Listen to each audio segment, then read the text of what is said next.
Have you heard the saying, ignorance is bliss? Sometimes I have felt that to be true. Sometimes, typically when in the throes of the pain of knowing or seeing something, I feel that to be true. I would rather not know it or see it. Sometimes, when in the throes of the pain of seeing something or knowing something, I wish I were ignorant, just to avoid the pain.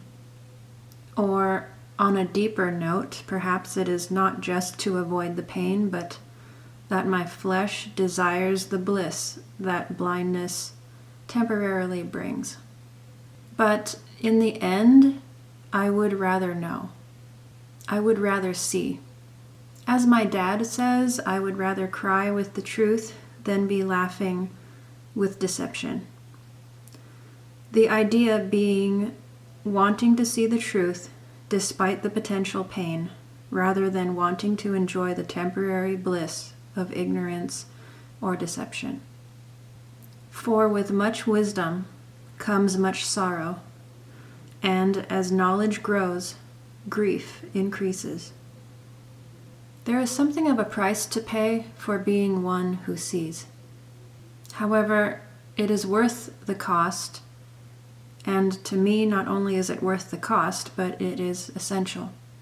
There is something of a price to pay for being unseeing as well. And the cost of that is sometimes too bitterly high. This knowing and seeing that I'm speaking of can be about a variety of things. It can be things you know and see in a spiritual sense, such as things you see in the church, or things you see in people around you, or in people you know.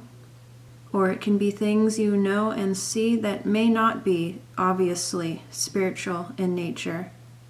Or, on the other hand, maybe they are obviously spiritual in nature for the one who sees. What I mean is things happening in the world. I believe there are definitely spiritual entities behind what is happening in the world, but on the surface, they just look like current events. They can look like mere politics, economics, and social trends. I hope you understand what I mean. So, this knowing and seeing that I'm speaking of is basically about one who can see past the surface to what is really behind things.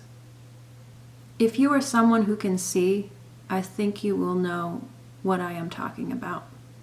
If you are someone who can see, I think you will know exactly what I'm talking about, and I need explain it no further. The ones who see have a harder time than the ones who don't see, temporarily. But if those that don't see never see, the roles will be reversed, and it won't be temporary. So it is better to see now than to never see until it is too late. Better to suffer temporarily. Much better.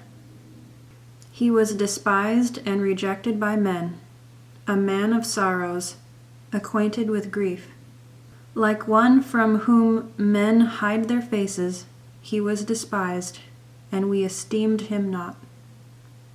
The more God's people become like Jesus, the more they will become like him in all the ways he was, not just the highlights. Even so, in these ways too, you will learn more about who he is, and what he's like, and what he experiences, and did experience. Here is a bit of something I believe I heard from the Lord as I heard it, without being edited by me. I hope and believe it will encourage those who may be hurting or feeling lonely because they are one who sees.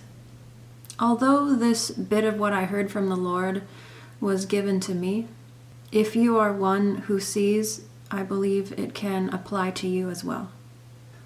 Child of mine, it is not easy being the one who sees. I know this best, but it is better than being blind, no matter how much distress it brings. Truly, mine, it is better than being blind. Endure what comes with seeing, daughter, even if others are hopping, skipping, and jumping alongside you in their ignorance. Endure what comes with seeing, daughter. Indeed, may someone see. How important that is, my child. Who is willing to see, and who can endure it? Who can accept what they see and not brush it off? In closing, I will read this verse. I think it is an encouraging one for those who see. Blessed are those who hunger and thirst for righteousness, for they shall be filled.